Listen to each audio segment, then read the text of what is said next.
mudah-mudahan hadirnya kita di tempat ini menambah ukhuwah kita, menambah seduluran kita semua. Mudah-mudahan perjalanan kita ke Masjid Ukhuwah ini diridhai oleh Allah Subhanahu wa taala, dan semoga setiap langkah menggugurkan dosa-dosa kita, menambah pahala kita, dan mengangkat derajat kita di surga Allah Subhanahu wa taala. Materi kita pada kesempatan yang baik kali ini, kita sudah off ya selama mungkin 2 tahun ya. Kalau nggak salah 2 tahunan. Insyaallah kita akan mulai yang terjemahan halaman 131 Kitabus Shalah. Kalau yang kitab Arabnya halaman 63. Jadi kita akan membahas bab tentang salat ya dari awal. As-shalawatul mafrudhah khams. Salat fardu itu ada 5. Adz-dzuhur wal 'asr wal maghrib wal 'isya wal fajr. Jadi salat 5 waktu itu ada 5, atau salat fardu itu ada 5. Zuhur, asar, maghrib, isya, dan subuh. Kelima waktu itu berdasarkan hadis yang diriwayatkan Imam Bukhari dan Imam Muslim. An Anas bin Malik, dari Anas bin Malik. Siapa Anas bin Malik itu? Anas bin Malik adalah khadimur Rasul, pelayan Rasulullah. Jadi Rasulullah waktu jadi Rasul itu ada bocah kecil, yang bocah kecil ini selalu berkhidmat membantu Nabi. Ya, dia Anas bin Malik radhiyallahu anhu ini masih bocah kecil pada waktu itu. Membantu Nabi, berkhidmat kepada Nabi, mengambilkan air wudhu Nabi, menyiapkan bekal-bekal Nabi. Sehingga Anas bin Malik ini termasuk orang yang paling banyak meriwayatkan hadis. Anas bin Malik ini termasuk sahabat Nabi yang paling banyak menceritakan kondisi Nabi. Karena tidak pernah bisa dari Nabi, kemana-mana sama Nabi. Makanya Anas bin Malik ini mendapatkan julukan Khadimur Rasul, pelayan Rasulullah SAW. Dan pernah didoakan Nabi. Emaknya namanya Ummu Sulaim. Ummu Sulaim pernah berkata ke Nabi, ya Rasulullah, tolong jangan lupa kau doakan Anas bin Malik. Maka didoakan sama Nabi. Ya Allah, banyakkan hartanya dan banyakkan anak keturunannya. Maka dalam riwayat Anas bin Malik ini Pak kaya raya. Rasulullah sudah wafat, Anas bin Malik kaya raya dan umurnya panjang, termasuk sahabat yang terakhir wafat. Dan Anas bin Malik ini anaknya 100 lebih. Makai anaknya, insyaallah, karena doa Rasulullah SAW. Ada yang mengatakan 90 lebih, ada yang mengatakan 100 lebih. Karena doa Rasulullah SAW. Nah, Anas bin Malik ini berkata, Furidat ala Nabi sallallahu alaihi wasallam as-salawatu lailata usriya bihi khamsina. Salat itu diwajibkan kepada Nabi sebanyak 50 kali ketika Isra Mi'raj. Kemudian dikurangi kata ju'ilat khamsan sampai akhirnya jadi 5. Tsumma nudiya ya Muhammad innahu la yubaddalul qawlu ladayya wa innalaka bihadhil khamsa khamsin. Wahai Muhammad, sesungguhnya ketetapan di sisiku tidak bisa diubah. Dan untukmu sholat 5 waktu ini sama dengan 50. Jadi ceritanya kan begini tuh. Surat Al-Isra ayat yang pertama. Subhanalladzi asra bi 'abdihi lailan minal masjidil haram ilal masjidil aqsa alladzi barakna haulahu linuriyahu min ayatina innahu huwas samiul basir. Maha suci Allah yang telah mengisrakan nabinya dari Masjidil Haram sampai ke Masjidil Aqsa. Alladzi barakna haulahu, yang mana kami berkati itu di sekeliling Masjid Al-Aqsa. Terus setelah itu Nabi dimi'rajkan ke langit. untuk mendapatkan wahyu perintah sholat 5 kali. Tapi pertama kali enggak 5 kali, 50. Nah, Rasulullah itu ketika Mas Alif,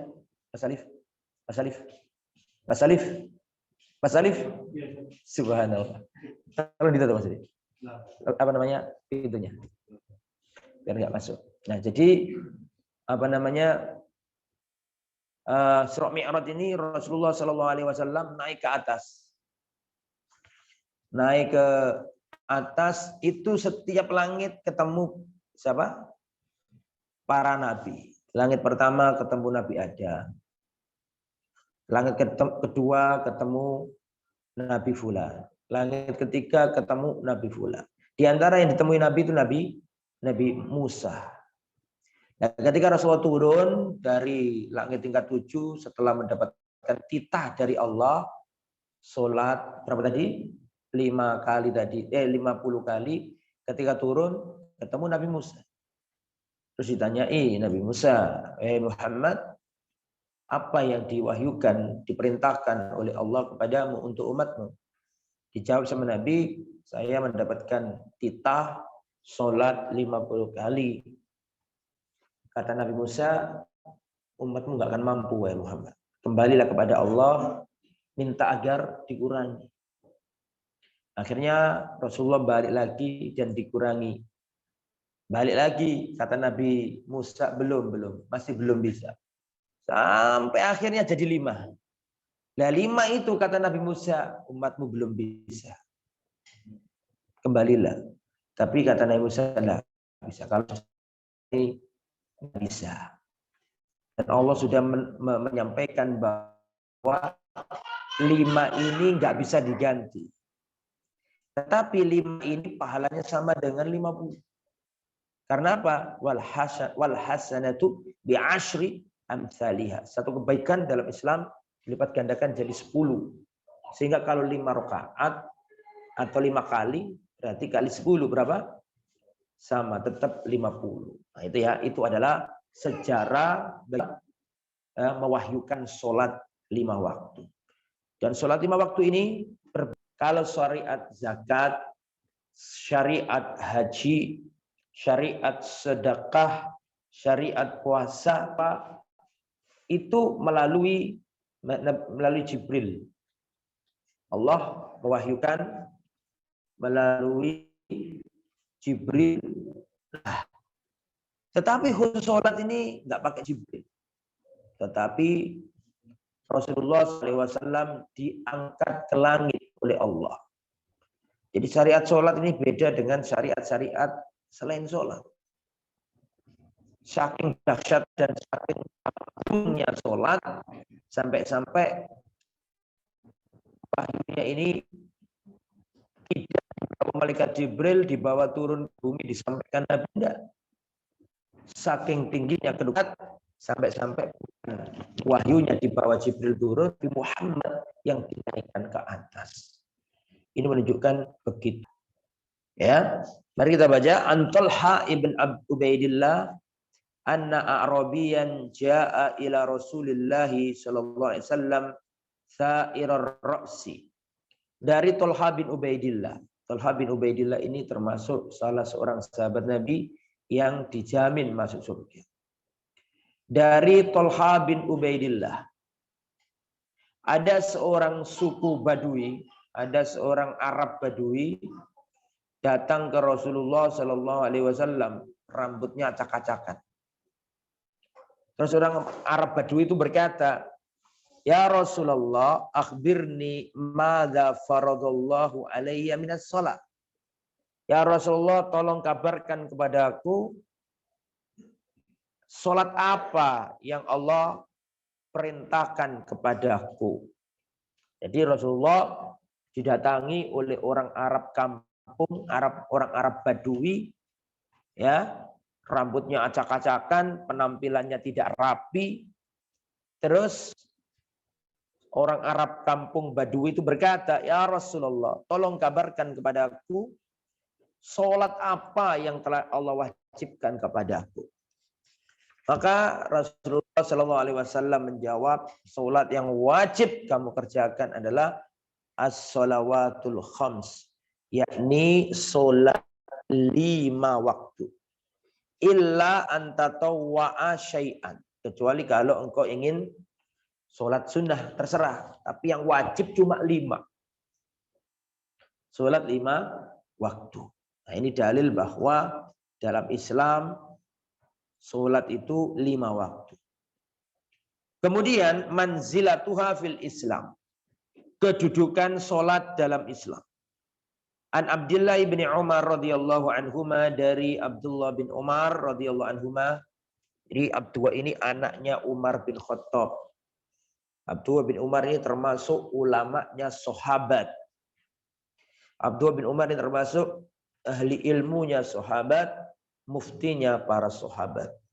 Abdullah bin Umar berkata, qala Rasulullah sallallahu alaihi wasallam, Rasulullah bersabda, buniyal Islamu ala khamsin. Islam itu dibangun di atas 5 dasar, 5 tiang, 5 pondasi. Yang pertama syahadati alla ilaha illallah wa anna Muhammadan Rasulullah. Rukun Islam yang pertama, pondasi Islam yang pertama adalah bersaksi tiada yang berhak disembah selain Allah dan Nabi Muhammad adalah utusan Allah. Beri tauhid dan ittiba. La ilaha illallah artinya disuruh tauhid. Muhammad dan Rasulullah artinya disuruh ittiba. Nah, ini yang pertama, rukun Islam yang pertama itu tauhid dan ittiba. La asyhadu an la ilaha illallah, ini tauhid, wa asyhadu anna Muhammad Rasulullah artinya ittiba. Di rukun Islam yang pertama itu 2 kalimat syahadat. Dan 2 kalimat syahadat itu mengandung 2 hal. Yang pertama tauhid dan yang kedua ittiba, meneladani Rasul. Kemudian nomor 2, wa iqamis shalah, menegakkan salat. Wa ita'iz zakat, dan mengeluarkan zakat. Wa hajjil baiti, dan melaksanakan ibadah haji. Wa shaumi Ramadan, dan puasa Ramadan. Nah, ini penting nih. Jadi ini penting, rukun Islam ini harus dijelaskan secara gamblang. Rukun Islam, rukun artinya apa sih? Helm? Tiang. Jadi harus ada, kalau nggak ada ya ambruk. Masjid ini kalau nggak ada tiangnya ambruk. Sama, Islam itu juga harus ada pilar-pilarnya, ada tiang-tiangnya. Hilang satu, ambruk Islamnya. Nah, termasuk tiangnya agama adalah sholat, nggak boleh ditinggalkan. Sholat itu garis merah. Al-ahdul ladzi bainana wa bainahum as-shalah. Perjanjian antara orang Islam dengan orang kafir adalah sholat. Faman tarakaha faqad kafar, maka siapa yang meninggalkan sholat maka dia bisa kafir, murtad. Ya. Jadi kita perinci satu persatu. Pertama tauhid, la ilaha illallah. La ma'budu bihaqqin illallah. Tiada yang berhak disembah kecuali Allah. Tidak boleh melakukan kesyirikan. Jadi begini Pak, Ibu-ibu, di dalam Al-Qur'an itu ada ayat, yang ayat ini juga dulu Allah turunkan dalam kitab Taurat, Zabur, Injil, Suhuf Ibrahim, dan kitab-kitab terdahulu. Saya ulangi ya. Di dalam Al-Quran itu ada ayat. Ayat itu pun dulu juga Allah turunkan dalam kitab Injil.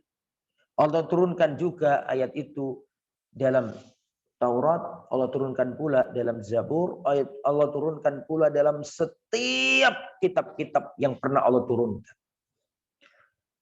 Nabi datang silih berganti, tapi ayat ini tidak pernah Allah ganti.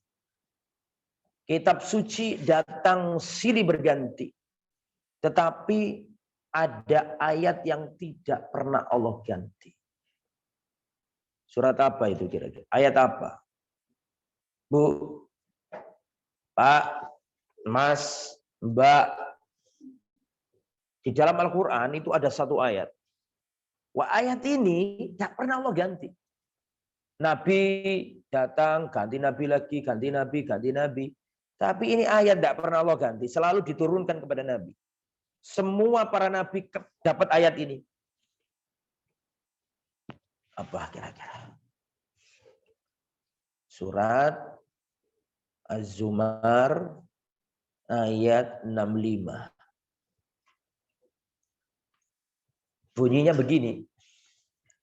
Walaqad uhiya ilaika wa ilal ladzina min qablika la in asyrakta la yahbatanna amaluka. Dan sungguh wahyukan kepadamu, wahyukan pula kepada nabi-nabi sebelummu, la in asyrakta, kalau kamu melakukan kesyirikan maka terhapuslah amalanmu. Ini ayat dari Nabi Adam sampai Nabi Muhammad gak pernah diganti. Karena itu adalah intinya Islam. Menyembah hanya kepada Allah. Nah, ini penting tauhid ini. Zaman sekarang ini banyak orang-orang salah dalam bertauhid. Ya, nyembelih kepala kerbau larung ke pantai selatan. Itulah kesalahan fatal dalam tauhid. Nah, tauhid itu penting. Kenapa kok tauhid itu penting? Karena tauhid itu kunci. Kuncinya apa? Kunci banyak hal, silakan dicatat. Yang pertama, tauhid adalah kuncinya Islam. Saya ulangi ya, judulnya ini. At-tauhidu miftah. Tauhid itu adalah kunci. Kunci apa? Yang pertama, tauhid adalah kuncinya Islam. Artinya, orang itu nggak bisa dikatakan Islam kalau tidak mengucapkan kalimat tauhid. Masih ingat Rasulullah punya paman? Ini paman, dulu saya ceritakan di rumahnya Abah Suud ini. Ada pamannya Nabi itu yang sayang sama Nabi. Membela Nabi, merawat Nabi sejak kecil. Bahkan ketika mendakwakan Islam, Nabi dibela mati-matian sama pamannya yang satu ini. Bahkan ketika diboikot oleh kafir Quraisy, ini pamannya ikut diboikot. Menyuruh anak-anak kandungnya untuk menjaga Rasulullah jangan sampai dibunuh orang kafir Quraisy. Padahal ini kafir dia. Gak masuk Islam. Sampai akhirnya hampir mati sakaratul maut. Didatangi Nabi. Siapa ini paman namanya? Abu Thalib. Ketika dalam kondisi sakaratul maut, hampir mati, didatangi Rasulullah. Dan Rasulullah mengatakan, "Qul ya ammi, ya ammi, qul la ilaha illallah, kalimatan asyhadu laka biha indallahi yaumil qiyamah." Paman, ucapkan la ilaha illallah, sebuah kalimat yang aku akan membelamu pada hari kiamat. Disuruh apa? Baca apa? La ilaha. Bukan kok, paman ucapkan bismillah. Paman ucapkan subhanallah. Paman ucapkan Allah Akbar. Lah, percuma. Harus nomor satu pembukaannya adalah apa tadi? La ilaha illallah. Itu adalah keutamaan pertama dari tauhid. Bahwa tauhid itu adalah kuncinya Islam. Yang nomor dua, at-tauhidu miftahul jannah. Tauhid adalah kuncinya surga.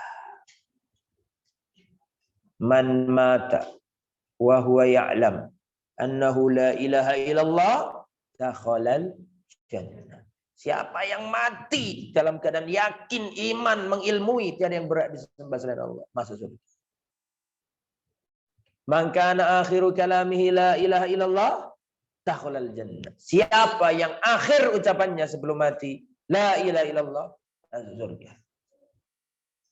Nah itu nomor dua, miftahul jannah. Yang nomor tiga. Yang nomor tiga, at-tauhidu miftahus syafa'ah. Tauhid adalah kuncinya syafaat.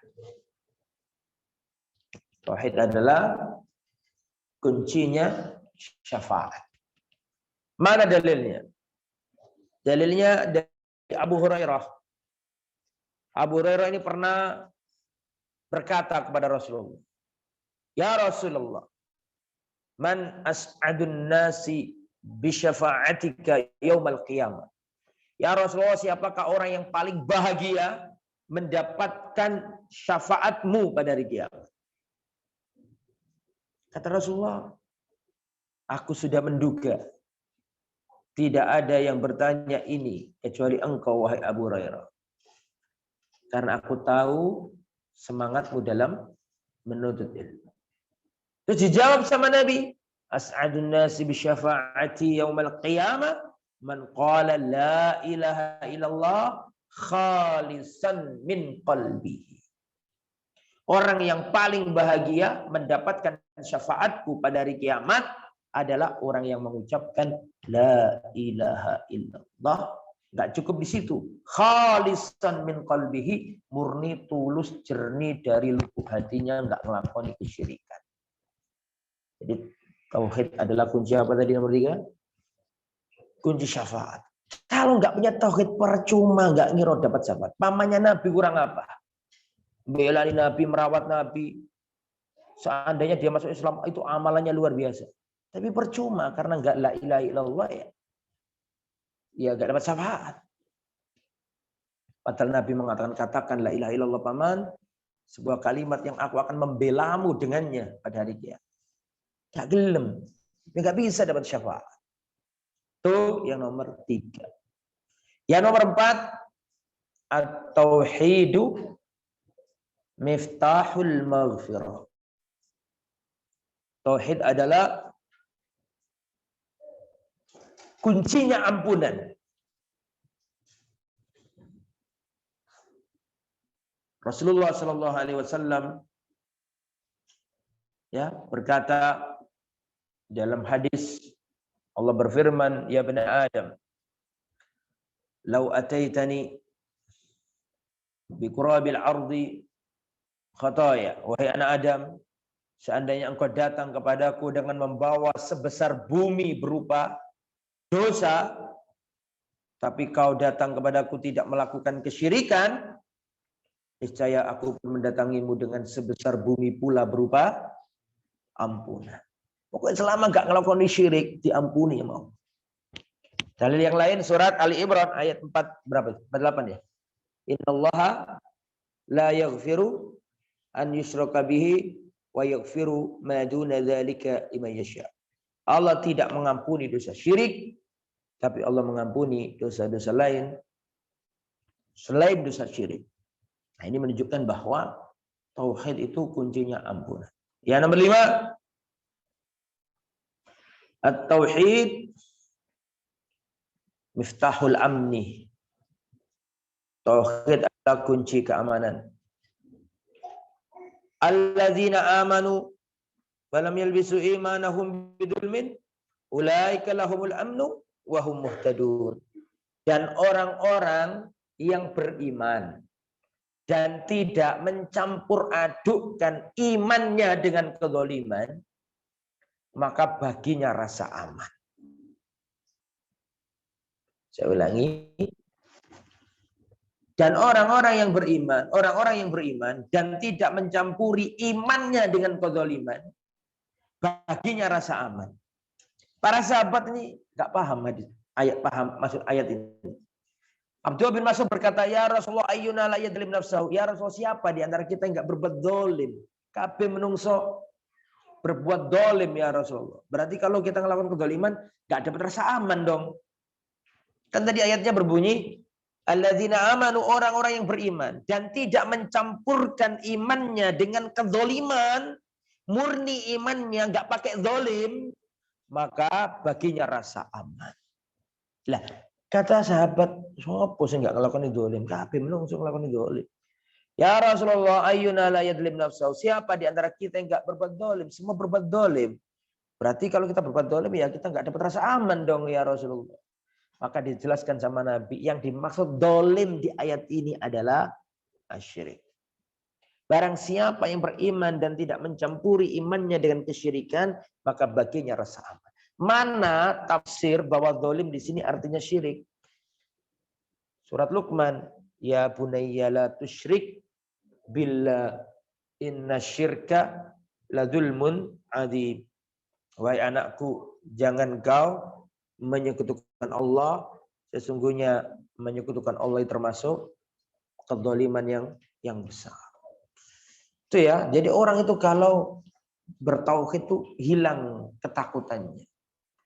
Akan jadi pemberani karena mendapat rasa aman. Orang melakukan kesyirikan gak tenang hidup. Orang pakai jimat gak tenang hidup. Gak nyaman hidup. Ya, hilang rasa aman dalam dirinya. Mau berangkat ke Malang, ada orang terbiasa pakai jimat, terus kemana-mana pakai jimat. Terus dia lihat berangkat ke Malang, nyampe Sidoarjo, lupa nggak bawa jimat. Pasti dia akan pulang, karena hatinya nggak akan tenang. Itu bahayanya orang melakukan kesyirikan. Allah cabut rasa aman dalam dirinya. Oke ya, itulah ilaha illallah. Kemudian sekarang wa asyhadu anna Muhammadar Rasulullah, bersaksi bahwa Nabi Muhammad utusan Allah. Ya, wa anna Muhammad Rasulullah, bersaksi bahwa Nabi Muhammad utusan Allah, itu pembuktiannya 4 hal. Kalau kita belum menjalankan 4 hal itu, maka kita belum wa anna Muhammadar Rasulullah. Jadi wa anna Muhammadar Rasulullah, aku bersaksi Nabi Muhammad utusan Allah. Ucapan ini berkonsekuensi 4 hal.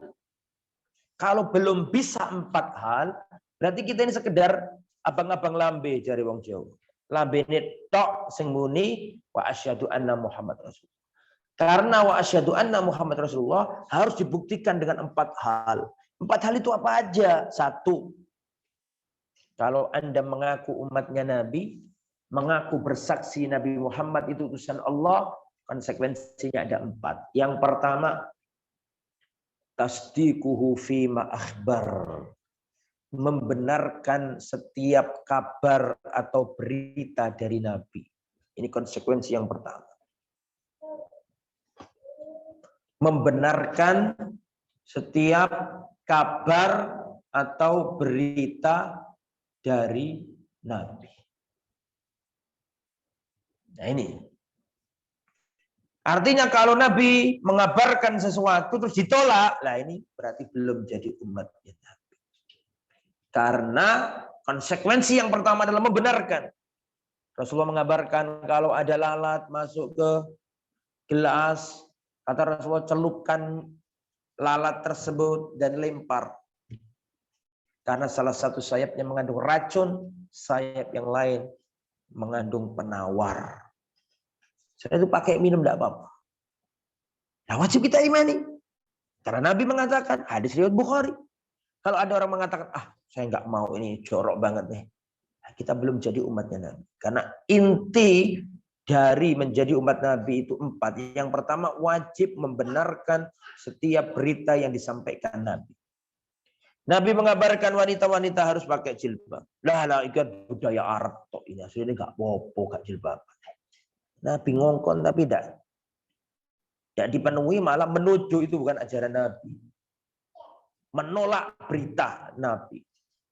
Nabi menyampaikan ada mahsyar, ada hisab, ada mizan, ada sirat, ada yaumil qiyamah, ada surga, ada neraka. Terus diingkari, enggak tahulah itu benar apa enggak, kita enggak tahu. Mengingkari atau ragu-ragu. Maka kau belum jadi umat Nabi. Karena syarat pertama jadi umatnya Nabi, kau wajib iman terhadap apa yang sudah dikabarkan Nabi. Ketika datang Isra Mi'raj Rasulullah, setelah datang dari Isra Mi'raj Rasulullah menceritakan ke kafir Quraisy bahwa aku pergi ke Baitul Maqdis dan aku juga ke langit tingkat 7 dan seterusnya ke Sidratul Muntaha. Itu orang kafir semakin kafir. Karena mengatakan Muhammad ini aneh nih. Bagaimana ini dari Mekah ke Masjidil Aqsa cuma semalam. Enggak tambah iman, tambah menjauh. Terus orang kafir ini menganggap ini kesempatan emas untuk menjelek-jelekkan Muhammad sallallahu alaihi wasallam. Maka orang kafir itu datang ke Abu Bakar. Abu Bakar, ini loh, temanmu loh sudah gendeng, sudah gila. Masa dia mengatakan bahwa terbang ke Sidratul Muntaha? Abu Bakar mengatakan, wallahi seandainya yang benar itu, yang ngomong itu benar-benar Muhammad, niscaya aku percaya kepadanya. Makanya dijuluki Abu Bakar As-Siddiq, yang benar-benar membenarkan. Jadi itu ya konsekuensi pertama. Wajib membenarkan setiap berita yang datang dari Nabi. Yang nomor dua, konsekuensi Muhammad Rasulullah adalah imtisalu ma'amar, menjalankan perintah Nabi. Nabi memerintahkan perempuan jilbab, kok nggak jilbaban? Bukan umat Nabi yang sejati. Nabi memerintahkan kita untuk sholat jamaah. Terus tidak pernah sholat jamaah. Ini diragukan umat Nabi. Karena konsekuensi dari umat Nabi yang nomor dua adalah menjalankan perintah Nabi. Wa ma atakumur rasul fakhudu. Apa yang datang dari Rasulullah ambillah. Laksanakan. Yang nomor tiga. Ijtinabu ma naha anhu wa zajar, meninggalkan larangan Nabi. Nabi melarang riba, stop. Jangan riba lagi. Nabi melarang wanita mencukur alis, stop. Jangan dicukur. Rasulullah melaknat orang yang pelaku riba, maka sudah stop, jangan dilakukan. Rasulullah melarang laki-laki stop, jangan dilakukan. Kalau dilakukan, nah, perlu dipertanyakan. Benar enggak kau itu umatnya Nabi? Karena konsekuensi yang nomor berapa tadi? Nomor 3 adalah menjauhi larangannya Nabi. Nabi melarang isbal, Rasulullah melarang pakai tato dan seterusnya. Wajib dilaksanakan. Kalau kita langgar, itu tadi. Ada konsekuensi 4 yang kita langgar. Yang nomor 4 sekarang. Wa an la yu'badallahu illa bima syara'a. Tidak boleh kita beribadah kepada Allah kecuali dengan syariatnya Nabi. Jadi nggak boleh guys, syariat dewi. Man amila amalan laisa alaihi amruna fawarad, dan barang siapa beramal tidak sesuai dengan aturan perintah Nabi maka tertolak. Oke, sudah. Berarti itu syahadat ya. Meninggalkan syirik dan meninggalkan bid'ah. La ilaha illallah disuruh pegang tauhid, tinggalkan bid'ah. Wa anna Muhammad Rasulullah disuruh berpegang teguh ittiba dan dilarang melakukan bid'ah. Setelah itu wa iqamis shalah, menegakkan salat. Menegakkan salat ini penting, rukun Islam nomor 2 setelah syahadatain. Dan nanti kita jelaskan khusus masalah salat ini. Wa ita'iz zakat, dan mengeluarkan zakat. Zakat secara garis besar ada 2 macam. Zakatul mal, zakat harta, wa zakatul fitr, dan zakat fitrah. 2 tuh. Zakat mal banyak, zakat perniagaan, zakat emas, zakat uang, ya. Zakat peternakan, zakat pertanian, itu semuanya mal namanya. Jadi zakat ada 2, zakat fitrah dan zakat mal. Zakat fitrah sampai sudah tahu, yaitu zakat yang dikeluarkan di penghujung Ramadan. Batas akhirnya adalah sebelum berangkat sholat Idul Fitri atau Idul Idul Fitri ya, karena kan Ramadan tok nggak ada itu. Zakat fitrah di selain itu kan nggak ada. Oke. Adapun zakat mal tidak mesti Ramadan. Zakat mal sesuai dengan nisabnya. Dan nisabnya adalah 20 dinar. 20 dinar itu kalau dikonversi ke gram, 1 dinarnya 4,25 gram emas murni. 1 dinarnya itu 4,25 gram emas murni. Kalau 20 ya berarti kalikan saja 20 kali 4,25. Hasilnya 85 gram emas murni. Kalau ada orang Islam punya duit atau punya harta seukuran 85 gram emas murni, sudah dianggap kaya di dalam Islam. Kalau sekarang 1 gramnya 1 juta misalnya, berarti nisabnya berapa? 85 juta. Artinya kalau uang saya sudah 85 juta, mencapai nisab, apakah langsung dikeluarkan tahun itu juga? Tidak. Dikasih tangguh sama Islam berapa? 1 tahun. Nanti tahun depan dievaluasi, masih nisab apa enggak? Kalau tambah tinggi atau masih pancet tapi sudah nisab, yang mengeluarkan zakat 2,5%. Tapi kalau tahun depan ternyata sudah di bawah nisab, ya berarti dia enggak keluarkan zakat. Oke. Kemudian selanjutnya wa hajjil bait, dan haji ke Baitullah. Al-hajjul mabrur laisa lahu jazaa'un ilal jannah. Haji mabrur itu tidak ada balasan kecuali surga. Yang disuruh haji, mudah-mudahan kita bisa haji semuanya.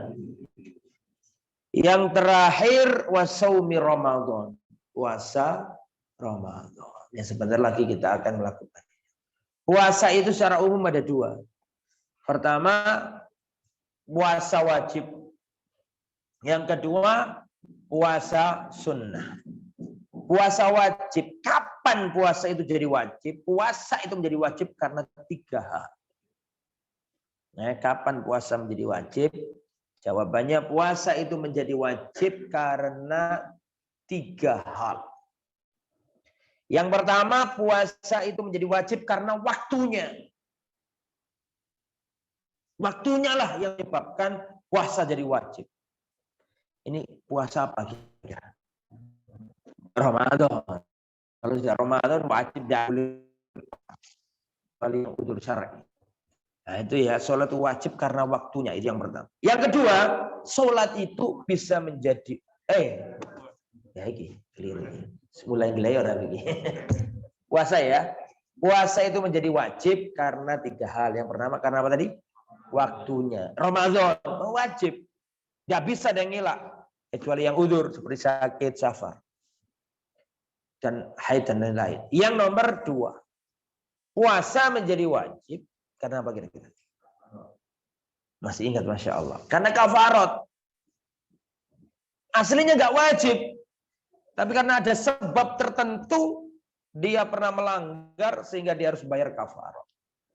Di antaranya adalah kafarat apa? Kafarat hubungan badan suami istri di jam bulan Ramadan.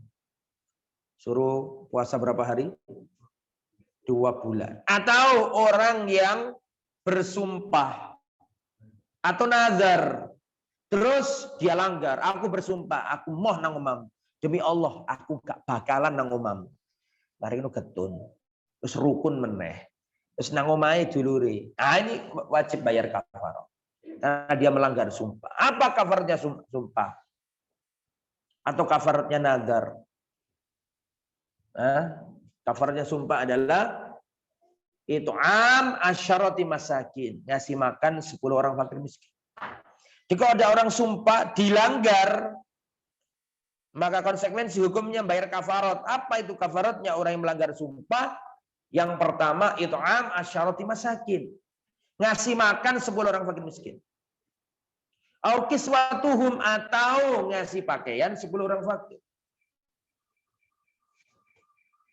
Atau kalau nggak bisa maka memerdekakan budak.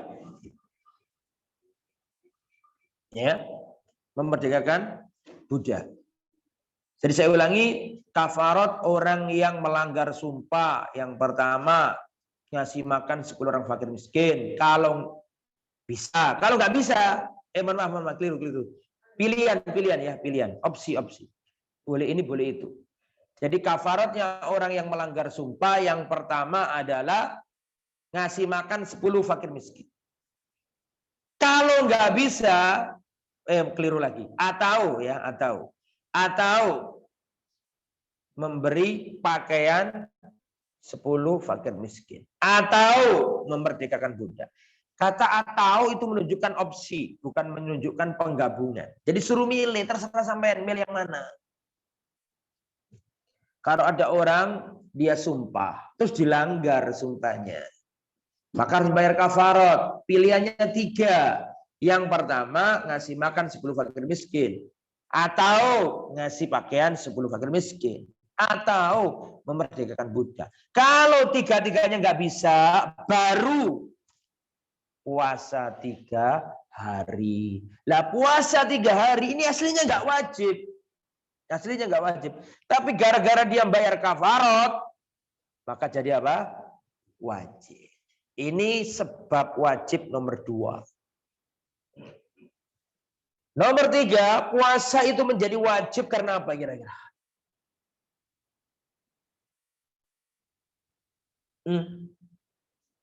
Pak, Bu, puasa menjadi wajib 1 karena waktunya, 2 karena kafarat. Yang nomor 3? Belum pernah dapat ya?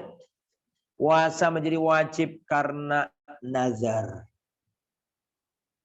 Aslinya nggak wajib, tapi gara-gara kamu nazari ya jadi wajib. Aku nazar bersumpah demi Allah, kalau seandainya aku sembuh, aku akan puasa Senin Kemis selama 3 bulan. Terus diberi Allah sembuh.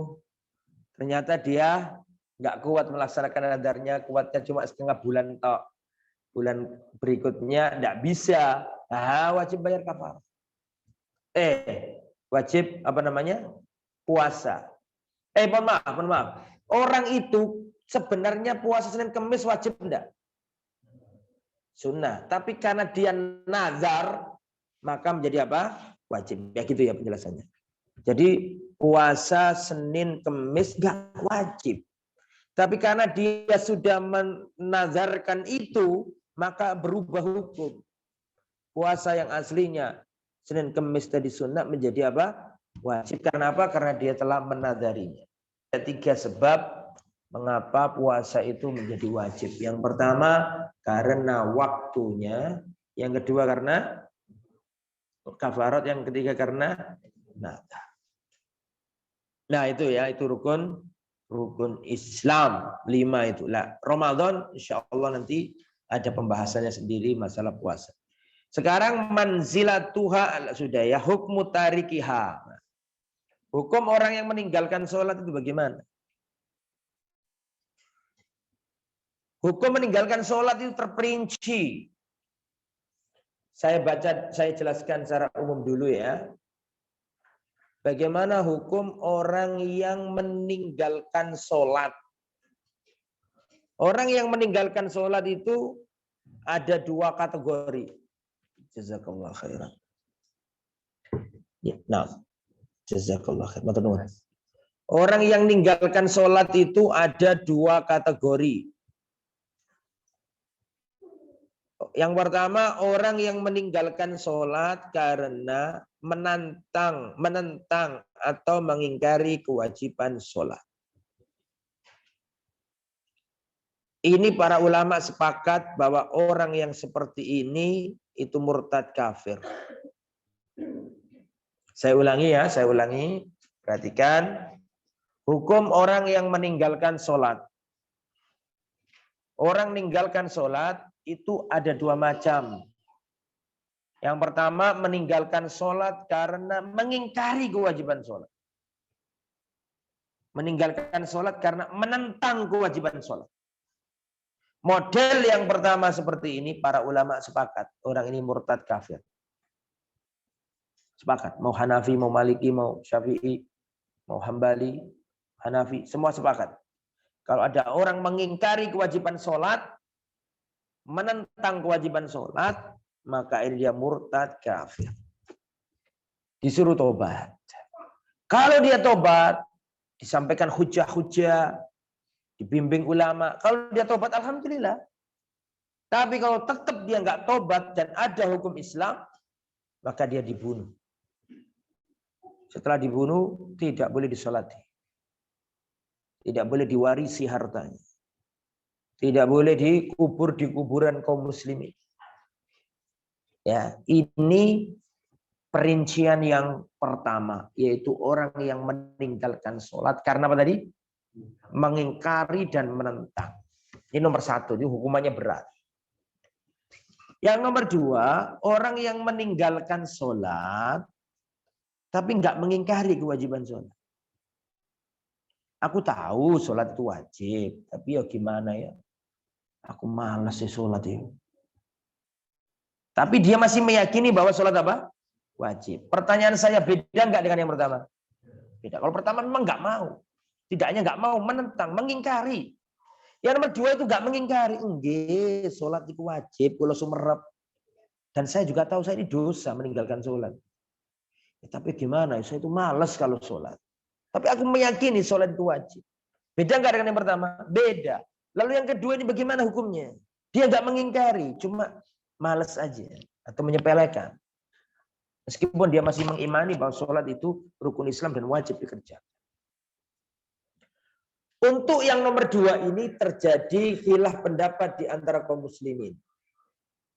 Ya, untuk nomor dua ini terjadi khilaf pendapat di antara kaum muslimin.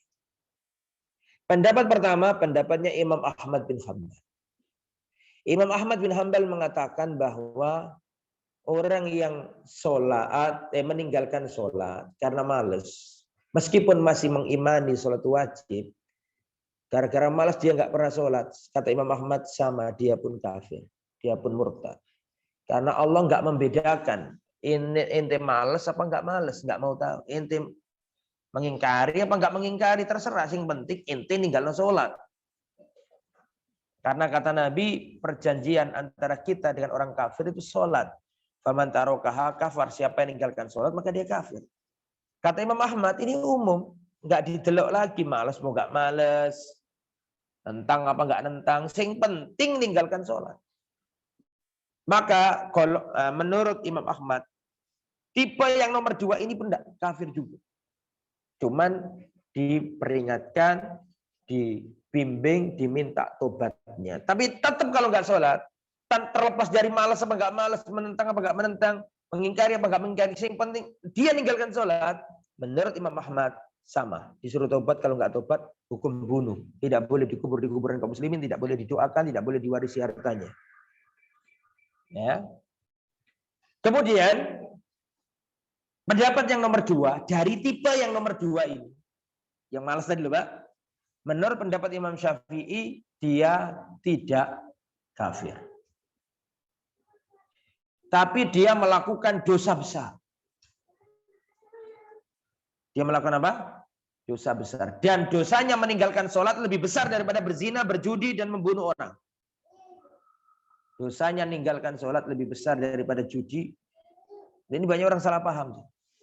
Ada apa? Suami saya itu Masya Allah, meskipun dia nggak pernah sholat, tapi dia itu baik. Nggak pernah korupsi. Jelek, nggak ada orang nggak sholat kok baik. Keliru dia itu, nggak ngerti prioritas. Seandainya suaminya berjudi tapi ahli sholat masih mending daripada wapi tapi nggak pernah sholat. Ya, karena orang itu melakukan maksiat tidak mengeluarkan dia dari Islam. Tapi orang meninggalkan sholat bisa keluar dari Islam. Kembali ke materi. Imam Syafi'i berpendapat kalau dia itu tidak mengingkari, cuma males tok, dalam hatinya masih meyakini sholat itu wajib, maka dia nggak kafir, kata Imam Syafi'i.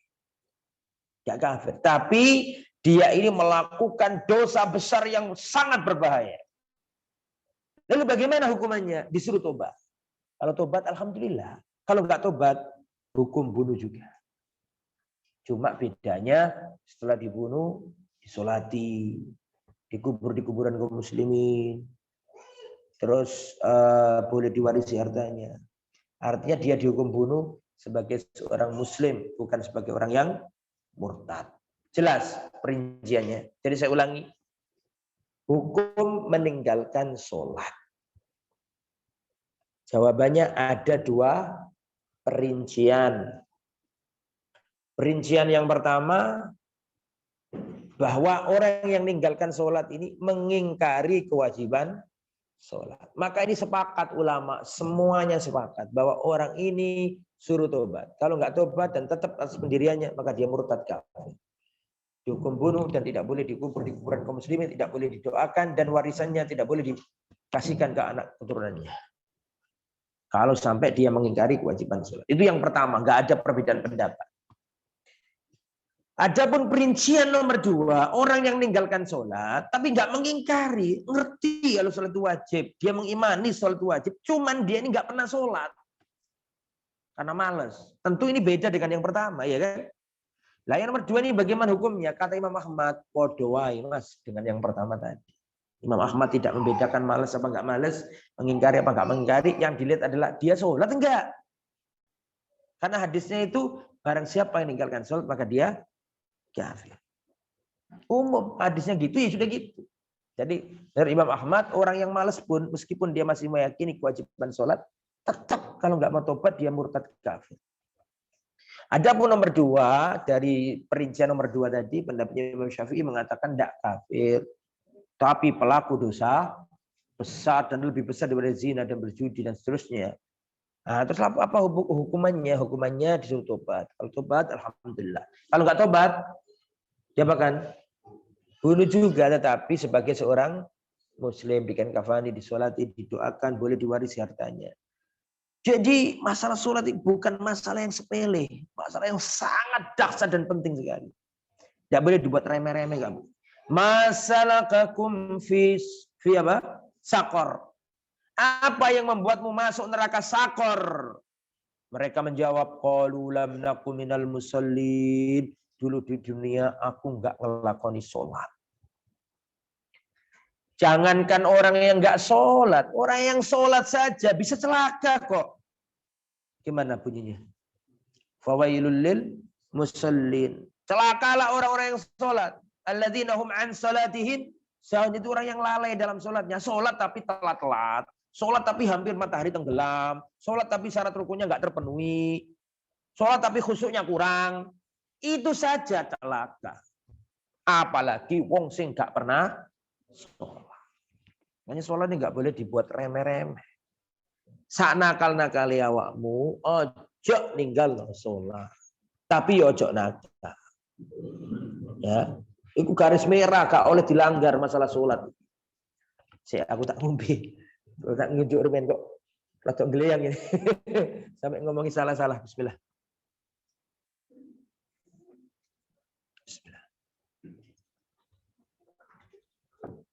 Ya. Niku ya, hukuman orang yang atau hukum orang yang meninggalkan sholat. Disebutkan kok hadisnya yang saya baca tadi di kitabnya jenengan ada kan? Ini perjanjian yang ditetapkan antara kami dan mereka adalah apa? Sholat. Maka barang siapa telah meninggalkannya maka sungguh dialah kafir. Inna bainar rajuli wa bainas syirki al-kufr. Wal kufri tarkas shalah. Sesungguhnya batasan seseorang dengan kemusyrikan dan kekufuran adalah meninggalkan sholat. Nah, pengarang kitab ini mengatakan selama orang itu masih meyakini sholat itu wajib, terus dia meninggalkan, pengarang kitab ini meyakini nggak sampai kafir. Kafir kecil. Menurut pengarang kitab ini. Ya, wa an Ubadah bin Samit qala sami'tu Rasulullah. Kata Ubadah bin Samit seorang sahabat Nabi wafat di Syam. Kuburannya sekarang di dekat Masjidil Aqsa. Kalau kita masuk Masjidil Aqsa, di gerbang itu ada kuburannya Ubadah bin Samit. Di gerbang Old City-nya, bukan di masjidnya ya, jauh dari masjid. Tapi menuju masjid. Ubadah bin Samit. Sami itu Rasulullah Sallallahu Alaihi Wasallam bersabda, aku mendengar Rasulullah berkata, khamsu salawatin katabahunallahu alal ibad. Ada 5 waktu, 5 salat yang Allah wajibkan kepada para hamba. Man ja'a bihinna lam yudayyi minhunna syai'an istighfafan bihaqqihinna kan lau indallahi ahdun an yudkhilahul jannah. Barang siapa dia melaksanakan sholat 5 waktu, tidak menyia-nyiakannya, dikerjakan sesuai dengan haknya, maka dia punya perjanjian dengan Allah untuk dimasukkan ke surga. Wa man lam ya'ti bihinna, dan barang siapa yang tidak mengerjakan sholat 5 waktu, falaisa lahu indallahi ahdun, maka baginya tidak ada perjanjian dengan Allah. Jika Allah berkehendak, Allah mengadabnya. Jika Allah berkehendak, Allah mengampuni dosanya. Ini kalau sekedar males. Tapi kalau mengingkari kewajiban sholat, gak ada perselisihan. Karena itu rukun Islam. Tidak mungkin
bangkai dan baginya adab yang besar.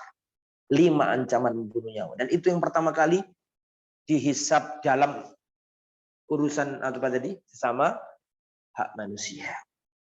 Tapi kalau hak Allah yang pertama kali dihisab apa? Salat. Kemudian an Hudzaifah ibn Yaman radhiyallahu anhu qala, dari Hudzaifah ibnul Yaman. Hudzaifah ibn Yaman ini sahabat yang unik, Pak. Hudzaifah ibn Yaman ini sahabat unik yang beda dengan sahabat-sahabat yang lain. Loh, kok bisa begitu, Ustaz? Iya. Hudzaifah ibn Yaman ini datang. Kana an-nasu yadhabuna ila Rasulillah yas'aluna 'anil khair. Dulu zaman sahabat, orang-orang datang ke Rasulullah, tanya yang baik-baik. Ya Rasulullah, amalan apa yang kalau aku lakukan, aku masuk surga? Dijawab sama Nabi begini. Ya Rasulullah, amalan apakah yang paling dicintai Allah? Dijawab sama Nabi begini. Ya Rasulullah, amalan apa yang kalau aku lakukan, manusia akan mencintaiku? Begini.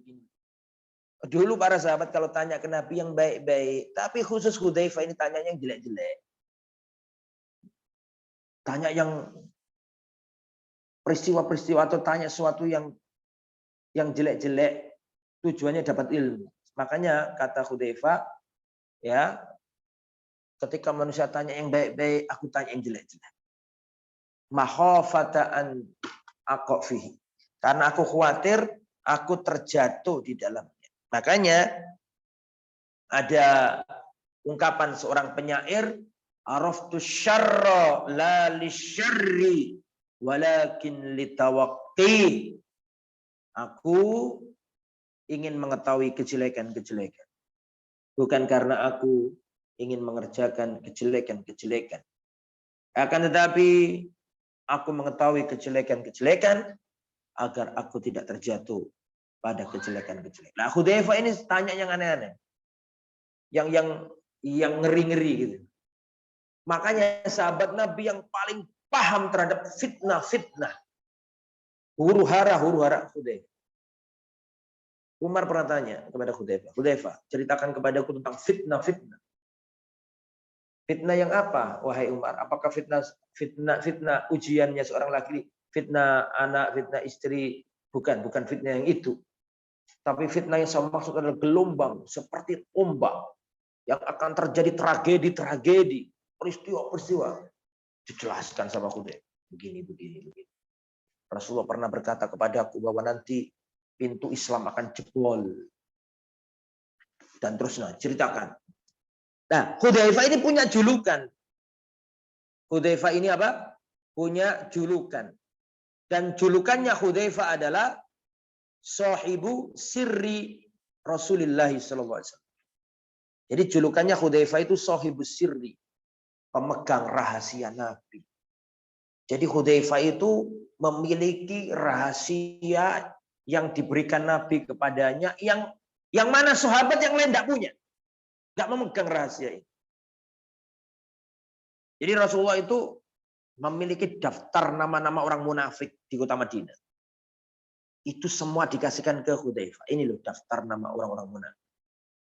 Rasulullah wafat. Umar itu gelisah sekali, khawatir namanya ada di rahasia Nabi yang disampaikan ke siapa tadi? Hudzaifah. Maka Umar bin Khattab ini setiap saat selalu buntuti siapa? Hudzaifah. Dan takut, Hudzaifah, ana munafikun. Wahai Hudzaifah, apakah aku orang munafik? Apakah Rasulullah menyebutkan bahwa aku termasuk orang munafik? Lah Hudzaifah kan nggak mau membocorkan rahasia Nabi. Diam aja. Nah, Umar ini gak lego, dituti dituti terus. Hudzaifah, apakah kau ini munafik? Saking wedine Umar, saking gak pedenya. Padahal Nabi mengatakan Umar fil jan, tapi gak pede. Ojo aku ini munafik. Maka dia datangi ke sana kemari terus. Akhirnya kepegelen Hudzaifah, dituti terus ini. Akhirnya Hudzaifah mengatakan ketika ditanya, aku ini munafik enggak ya Hudzaifah? Kata Hudzaifah, lah, bisa cok ngomong meneh. Wis. Maksudnya ojo ngorek-ngorek terus ini. Ini rahasia Nabi, enggak boleh disampaikan. Setelah kejadian itu, Umar jadi khalifah. Umar itu kalau ada orang yang mati, Lihat Hudzaifah. Hudzaifah ono enggak iki? Nek Hudzaifah ono nyolati jenazah, oh iki gak wong munafik. Maka Umar ikut nyolati jenazah. Tapi nek wong mati digeleki Hudzaifah kok gak ono arek situ iki. Umar gak mau nyolati. Karena Umar tahu ini Hudzaifah memegang daftar nama-nama orang munafik. Loh Umar itu loh, Rasulullah loh pernah diseret, Rasulullah pernah ditarik-tarik oleh Umar. Gara-gara apa? Gara-gara gembong orang munafik mati. Siapa ketuanya orang munafik di Madinah? Abdullah bin Ubay bin Salul. Abdullah bin Ubay bin Salul itu orang yang jelas-jelas permusuhannya kepada Nabi. Dulu itu sebelum Nabi datang, kota Madinah itu Aus dan Khazraj hampir-hampir mengangkat siapa? Hampir-hampir mengangkat Abdullah bin Ubay bin Salul jadi ketua atau raja kota Madinah. Dilalah Rasulullah datang. Akhirnya dia nggak digubris. Orang-orang semuanya justru pindah ke siapa? Lorati dia. Lorati dia. Akhirnya dia nggak mau masuk Islam. Terus kok lihat orang Madinah masuk Islam semuanya. Akhirnya dia pura-pura masuk Islam. Inilah yang namanya orang munafik. Karena nggak sanggup, semua sudah Islam semua, masuk ke Islam dewe. Ini pura-pura masuk Islam. Casingnya tok sing Islam, hati ini tetap kafir. Cuma Abdullah bin Ubay bin Salul ini punya anak soleh luar biasa. Nah, namanya siapa? Namanya Abdullah bin Ubay bin Salul, sama dengan nama bapaknya Abdullah bin Abdullah. Ya. Lah, anaknya ini soleh luar biasa. Kemudian, nah ini, anaknya ini soleh. Wah, bolak-balik, anaknya ini zidabi. Wahai Rasulullah, biarkan aku membunuh bapakku. Soalnya daripada wong liya sing mateni aku dendam nang wong iku, lebih baik aku dhewe sing mateni. Soalnya kejahatannya parah, Pak. Menuduh Aisyah berzina. Waktu perang Uhud itu berkhianat. Keluar dari barisan kaum muslimin 300 pasukan yang aslinya 1000 jadi 700 karena yang 300 melarikan diri. Ya dipicu bapaknya itu tadi, Abdullah bin Ubay bin Salul. Kemudian sering memprovokasi di kota Madinah dan pernah dia mengatakan nanti akan perang kan, itu ikut juga. Abdullah bin Ubay bin Salul ikut juga. Ya niatnya enggak dari hati. Terus terjadi gesekan antara orang Muhajirin dan Ansor di peperangan itu. Waktu selesai lagi perjalanan terjadi gegeran. Ya halal Muhajirin, ya halal Ansor. Akhirnya ada blok Muhajirin, ada blok Ansor. Terus hampir berantem, datang Nabi. Bagaimana kalian melakukan ini? Da'uha fa intaha mumtina. Tinggalkan ini semua, ini adalah perkara jahiliyah. Kalian enggak boleh sesama muslim berperang.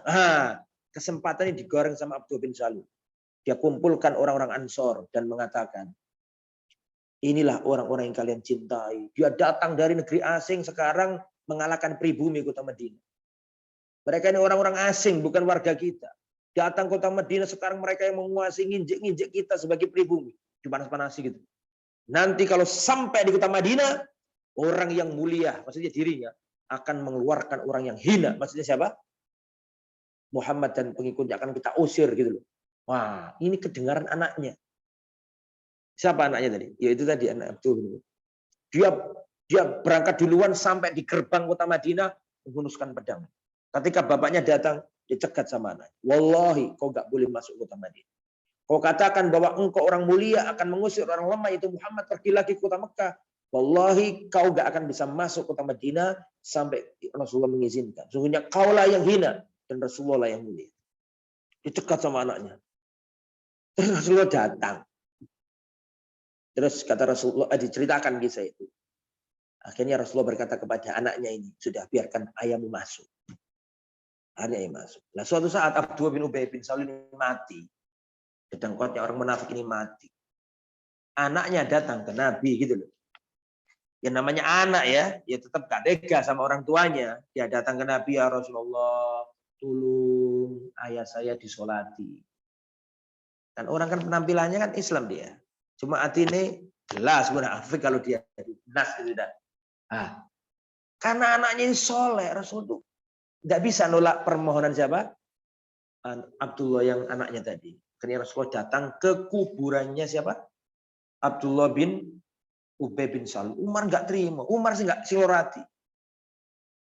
Sampai Umar tuh narik pakaiannya Nabi. Jangan ya Rasulullah. Ini jelas-jelas orang munafik. Jangan disolati, jangan didoakan. Ditarik-tarik. Sampai setelah kejadian itu Umar tuh mikir. Kok bisa saya pada waktu itu narik-narik apa? Bajunya Umar kan gitu kan. Gak bisa membiarkan apa? Hirodinianya itu tinggi gitu. Gak bisa melihat ketimpangan. Biar ya Rasul ditarik. Sampai Umar setelah kejadian saya mikir. Kok kurang ajar itu aku melakukan itu kepada Nabi. Sampai saya tarik apa? Bajunya. Ternyata turun ayat dari langit. Membenarkan tindakannya siapa? Umar bin Khattab. Yaitu surat At-Taubah ayat 84. Wala tusalli ala ahadin minhum. Janganlah kamu solati salah satu di antara mereka yang mati selama-lamanya. Jangan disolati. Wala takum ala qabrihi. Dan jangan kamu berdiri di atas kuburannya. Innahum kafaru billah. Mereka ini orang-orang kafir kepada Allah. Casingnya tok yang isi. Ah itu ya. Jadi kembali ke materi itu tentang Hudzaifah. Jadi Hudzaifah ini memegang daftar nama-nama orang munafik. An Hudzaifah ibn Yaman, dari Hudzaifah. Qala Rasulullah sallallahu alaihi wasallam. Rasulullah bersabda, "Yadrusul Islam kama yadrusu wasyu thawbi, hatta la yudra ma siyamun wala salatun wala nusukun wala sadaqatun. Wala yusra ala kitabillahi azza wa jalla fi lailatin fala yabqa fil ardi minhu ayatun wa tabqa tawaifu minan nasi syekhul kabirul ajuzu yaquluna adrakna aba'ana ala hadhil kalima la ilaha illallah wa nahnu naquluha wa qallahu silatun la ma tughni anhum la ilaha illallah wa hum la yadruna ma salatun wala siyamun wala nusukun wala sadaqah." Fa'aradu anhu Hudzaifah thumma raddaha alaihi thalatha kullu dzalika yu'rid anhu Hudzaifah thumma aqbala alaihi fi thalithati faqala ya silatu tunjihim minan nari thalathan. Dari Hudzaifah ibnu Yaman. Hudzaifah ini sahabat, Al-Yaman bapaknya juga sahabat, bapak dan anak sama-sama sahabat. Rasulullah bersabda, Islam akan terhapus sebagaimana usangnya lukisan yang ada pada pakaian, hingga tidak diketahui apa itu puasa, apa itu sholat, apa itu ibadah, dan tidak ada pula yang tahu apa itu sedekah. Jadi nanti Islam akan pudar sampai orang itu nggak ngerti apa itu puasa, apa itu sholat, apa itu sedekah. Kono sing ngerti. Nanti Islam akan hilang. Kitabullah azza wa jalla akan lenyap, Al-Quran akan hilang pada suatu malam, sehingga tidak tersisa satu ayat pun darinya di muka bumi ini. Jadi nanti Al-Quran akan hilang, Mbak. Diangkat dari, nggak ada di dada-dada orang ayat Al-Quran. Akan nggak ada orang yang apa lagi, dan orang sudah meninggalkan. Ini nanti mendekati hari kiamat. Syirarul khalq, sejelek-jelek manusia itu. Ya. Kemudian sehingga tidak tersisa satu pun ayat di muka bumi ini. Tinggallah beberapa kelompok manusia, laki-laki dan perempuan yang tua renta. Sampai nanti ada orang yang sudah tua renta, dia ngomong, kami dulu mendapati nenek moyang kami mengatakan la ilaha illallah. Nenek moyang kami dulu mengatakan la ilaha illallah. Berarti pada masa itu sudah benar-benar apa? Bejat, rusak gitu loh maksudnya. Maka kami pun mengucapkannya. Kemudian berkata kepada Hudzaifah, apakah kalimat la ilaha illallah cukup buat mereka? Sementara mereka tidak mengenal apa itu sholat, tidak mengenal ibadah, tidak mengenal sedekah. Maka Hudzaifah berpaling darinya. Kemudian dia menyampaikan pernyataan sama sebanyak 3 kali. Dia tetap berpaling darinya. Kemudian yang ketiga kalinya Hudzaifah menghadapkan wajahnya kepada Silah seraya berkata, wahai Silah, kalimat itu akan menyelamatkan mereka dari kobaran api neraka selama 3 kali. Ya, itu juga dalil tentang apa tadi? Pentingnya tauhid. Selama bertauhid akan diampuni oleh Allah Subhanahu wa taala. Kan haknya Allah itu disembah. Haknya hamba itu tidak diazab selama tidak melakukan apa? Kesyirikan. Silakan kalau ada pertanyaan, 1 jam 1/4 saya sampaikan materi. Silakan kalau ada pertanyaan. Kurang lebih 75 menit saya sampaikan materi. Sekarang kita diskusi aja. Monggo. Silakan.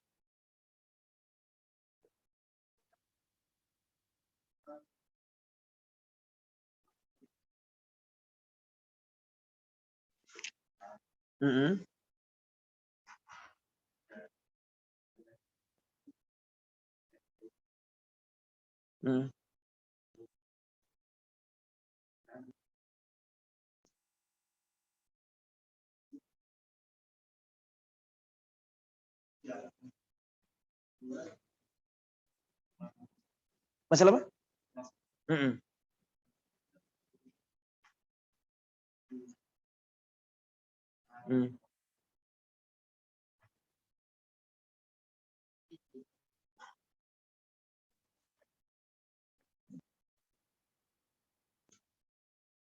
Oh, dulu berhubungan badan di bulan Ramadan gitu. Tapi belum ngerti gitu. Oh. Iya, ya. Baik. Bagaimana dulu kita kalau ngaji tapi masih banyak keliruan, kurang ngerti, sampai ada hal-hal yang negatif kita lakukan, kita sudah ngerti bagaimana hukumnya kita. Alhamdulillah kita tobat kepada Allah, beristighfar, dan insya Allah at-taubatu at-taibu minadz-dzanbi kama la dzanba lahu. Orang yang bertobat dari dosa itu seperti tidak punya dosa, seperti tidak punya dosa. Orang yang bertobat dari dosa itu seperti orang yang tidak punya dosa. Artinya ya sudah kita tobat, kita nggak ulangi lagi, insya Allah diampuni Allah. Namun yang kedua, pacaran tidak membatalkan puasa. Ya cuma dosa. Pacaran tidak membatalkan puasa. Tapi ya dosa dan bisa jadi nggak ada nilainya puasa. Secara fikih ya nggak batal. Secara fikih loh ya, secara hukum syar'i. Kalau keluar mani ya batal. Kalau keluar mani itu ada dua, bisa keluar mani, bisa dengan jima meskipun nggak keluar mani. Itu membatalkan puasa. Kalau yang disampaikan di hadis itu adalah kumpul. Ya. Adapun masturbasi, apakah masturbasi di bulan Ramadan itu sama dengan jima sehingga harus puasa 2 bulan berturut-turut? Ya, saya nggak tahu, nggak ada dalilnya. Apakah bisa dianalogikan? Nggak tahu. Saya nggak berani karena harus lihat kalamnya ulama. Yang jelas yang ada kafaratnya itu apa tadi? Berhubungan badan di siang hari bulan Ramadan. Itu suruh puasa 2 bulan berturut-turut. Kalau nggak mampu ngasih makan 60 orang fakir miskin. Kalau nggak mampu juga, agak apa? Oh, pertama memerdekakan budak. Maaf. Pertama memerdekakan budak, kalau nggak bisa baru puasa 60 hari. Kalau nggak bisa baru ngasih makan 60 orang fakir miskin. Oke, seperti itu.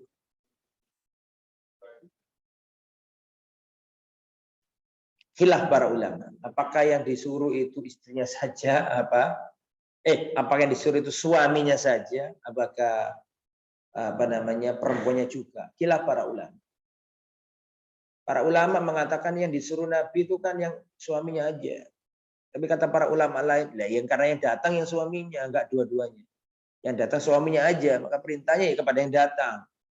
Khilaf para ulama. Tapi kalau mau selamatnya ya dua-duanya. Karena sama-sama melanggar. Ya harusnya istrinya menolak. Karena itu maksiat itu.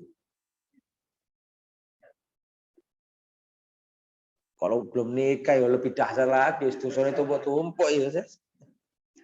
Tidak sekedar batal puasa, dijilid itu, dicambuk 100 kali kalau ada hukum Islam. Ya kalau nggak ada ya tobat istighfar sama Allah Subhanahu wa taala. Istighfar sama Allah Subhanahu wa taala. Allahu a'lam. Ngaten Mas. Ya, yang lain silakan kalau ada pertanyaan. Monggo.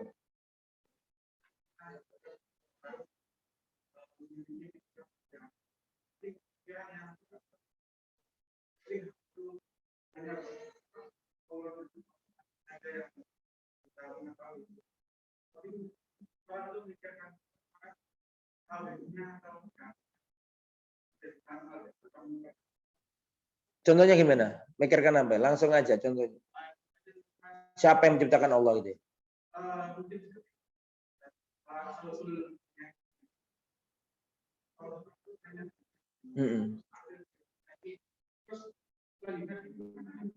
Iya, itu namanya was-was. Kan ada hadisnya. Setan akan berkata kepadamu, siapa yang menciptakan dirimu? Siapa yang nanti ujung-ujungnya siapa yang menciptakan Allah? Kata Rasulullah itu was-was. Kalau ada begitu itu tanda bahwa orang itu beriman. Ya, maka ditolak dengan kita baca ta'awud, a'udzubillahi minasyaitonirrajim atau baca surat An-Nas, a'udzu birabbin nas, malikin nas, ilahin nas, min syarril waswas. Itu waswas namanya. Sampai pada titik siapa yang menciptakan Allah. Itu digiring terus. Sampai ujung-ujungnya siapa yang menciptakan. Kata Nabi kalau sudah kayak gitu, stop.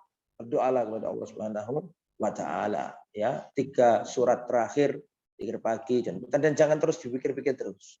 Tapi lihat ayat-ayat Allah. Ya, lihat-lihat Allah mukjizat dan bagaimana semua keteraturan ini berada. Itu semuanya dari Allah Subhanahu wa taala. Dan itu biasanya menimpa seseorang. Perasaan was-was. Untuk apa sih kita sholat? Nanti dunia itu bagaimana? Yang diciptakan Allah siapa? Masuk Allah itu tiba-tiba ada. Terus kalau sudah kayak gitu sudah. Kita harus kembali ke Allah, minta pertolongan dan mengatakan ya muqallibal qulub tsabbit qalbi ala dinik. Orang Eropa itu secara sensus Nasrani mereka, tapi secara hakiki banyak yang ateis. KTP-nya tok, Christianity itu Kristen itu cuma apa? KTP-nya tok. Aslinya buahnya mereka sudah enggak ke gereja, enggak percaya sama Tuhan. Kebanyakan mereka. Wallahu a'lam. Orang Amerika itu banyak kayak gitu. Jadi dia enggak percaya Tuhan. Meskipun mungkin secara tapi di sana enggak ada KTP kolom itu ya, kolom apa? Kolom agama enggak ada di sana. Liberal sudah mau terserah mau apa aja terserah. Kalau Indonesia ada. Makanya di Indonesia itu biasa orang tanya agamamu apa? Kalau di sana itu. Pertanyaan yang hampir nggak ditanyakan orang. Tabu kayak gitu. Makanya lucu itu aku lihat orang Indonesia itu tanya-tanya orang barat agama itu menurut mereka itu tabu. Itu hal yang sangat privasi sekali, nggak ditanya. YouTuber itu loh. Apa sih lewat ada saya lihat Facebook itu sekilas tampil itu tanya-tanya ke orang barat terus tanya agamanya. Itu bagi mereka itu pertanyaan yang nggak layak ditanyakan. Cuma orang Indonesia kan ada udiknya gitu loh orangnya. Apa kayak ditanya-tanyain. Itu kalau di sana nggak layak ditanyakan. Ya, budayanya beda sama kita. Kalau kita ya wajar memang itu budaya kita. Bahkan dalam KTP itu ada tulisan apa? Agama. Ya wallahu a'lam. Yang lain, silakan. Ye. Waalaikumsalam.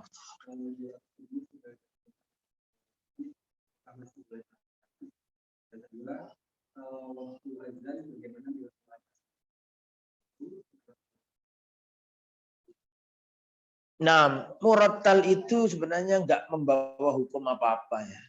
Murattal, apalagi yang pujian-pujian, sholawat-sholawatan yang pakai pengeras suara, itu tidak mengandung konsekuensi apapun. Karena itu bukan syariat Islam.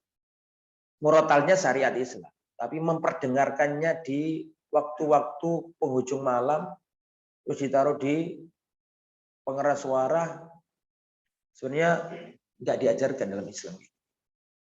Ya, yang dikeluarkan ya cukup apa? Azan tok. Cukup azan sudah. Itu pun iqamah saja di suara apa? Ya, idealnya seperti itu. Jadi pertanyaannya apakah kalau sudah terdengar murattal dari masjid, apakah masih bisa sholat tahajud? Sangat bisa. Selama belum azan boleh sholat witir. Selama belum apa? Azan. Sehingga murattal, sholawatan atau nyanyian itu tidak berkonsekuensi hukum sama sekali. Sekedar alasannya mereka yang membangunkan orang. Nggak ada konsekuensi hukum yang diperoleh dengan bacaan-bacaan seperti itu. Dan yang kedua tadi, Nah ya, Rasulullah mengatakan jika muadzin mengumandangkan azan, faqulu kama qala al-muadzin, maka ucapkanlah seperti ucapannya muadzin. Ya, kita jawab seperti itu. Nah, kecuali hayya 'alas shalah, hayya falah, memang jelas Rasulullah nyuruh kita menjawabnya dengan apa? La haula wala quwata illa billah. Sehingga salatu khairum naum wallahu a'lam bissawab. Ya kita jawab salatu khairum minan naum. Wallahu a'lam.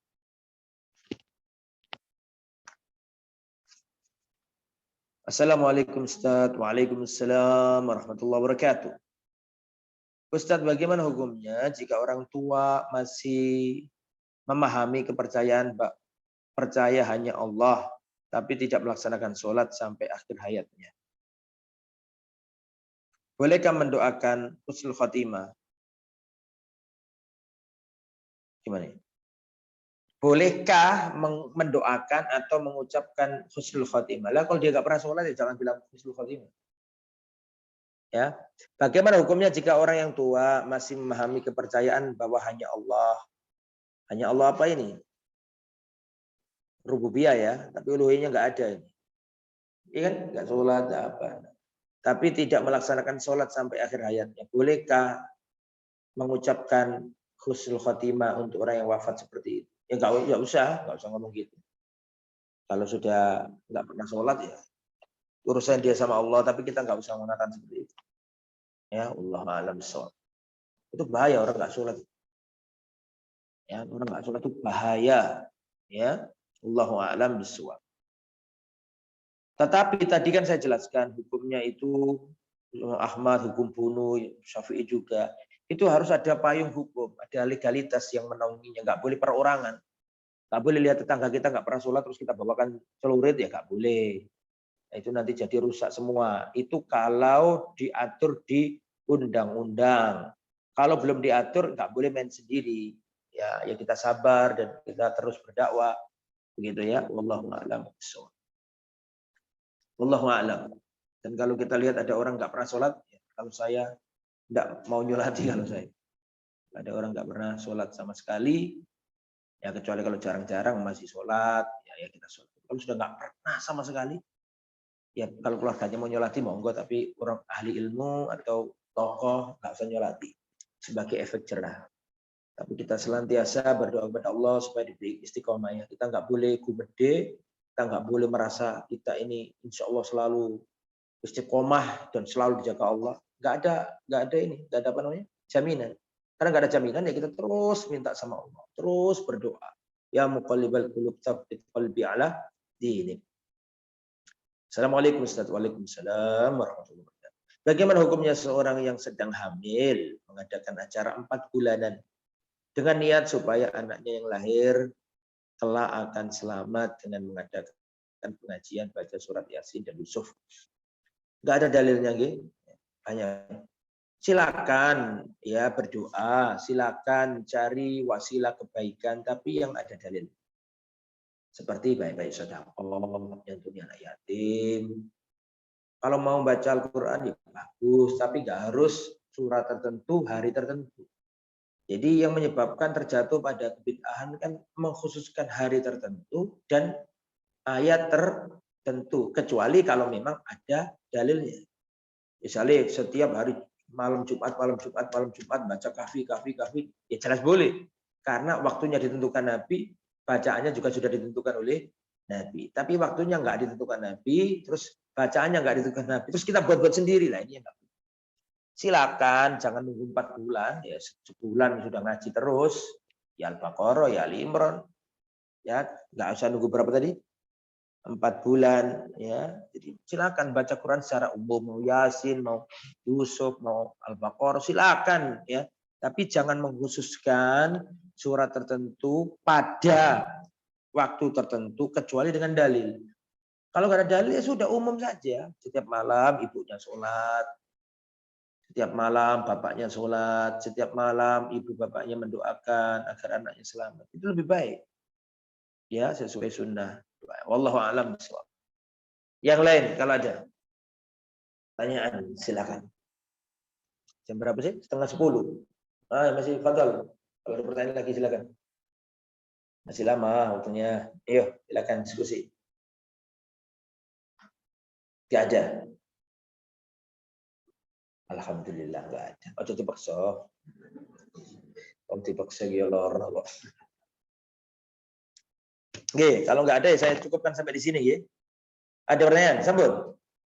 Monggo kalau ada. Kalau nggak ada sampai di sini, ya punten bila ada kata yang kurang tepat, salah-salah ngomong, sampai sepuro. Mungkin kita semuanya diridhai Allah Subhanahu wa taala.